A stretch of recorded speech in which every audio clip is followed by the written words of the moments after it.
In today's GibbsCAM tech tip, we're going to show you how to use a new toolpath starting in GibbsCAM version 13 that is solely dedicated to deburring simple and complex parts in 3, 4, and 5-axis mode.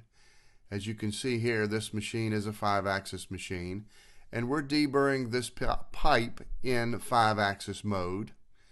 In the second operation, you're going to see 3-axis mode deburring of the top hole, and then we're going to go back and show you how to do this yourself. And again, this tech tip, like all other GibbsCAM tech tips, is designed to make life easier for you, to make your parts better quality, and to make you more money. So let's look at the toolpath straight away. This is the 3-axis toolpath. On the Options tab, we set our feed, speed, and depth of cut, and machining coordinate system. Because this is a dedicated toolpath, it is a much simpler toolpath with a lot less parameters that you need to fill out. It is a deburring toolpath where we get to select the part surfaces, the user-defined edges, the type of edge shape, whether it's constant width or constant depth. In this particular case, I chose constant width of 20 thousandths so that you could see it. And of course, we're going to climb mill this surface.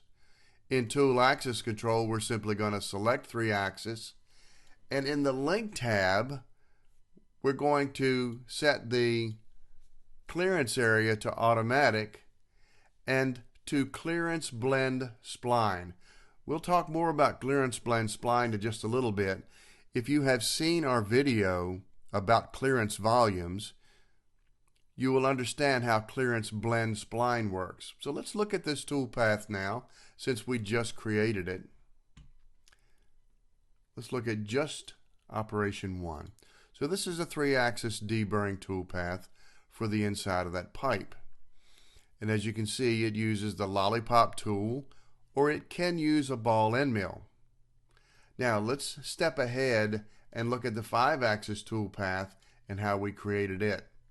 It was just as simple as the 3-axis toolpath, where we picked the surface paths, the part surfaces, the edge definition.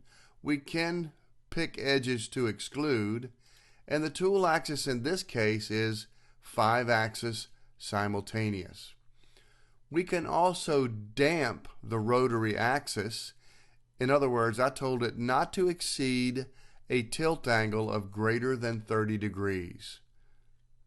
And on the link tab, we still selected clearance blend spline. So let's watch this toolpath run in 5-axis mode. I've got it set in split screen so that you can see the part on the left and the machine on the right so that you can see all of the machine specific movements.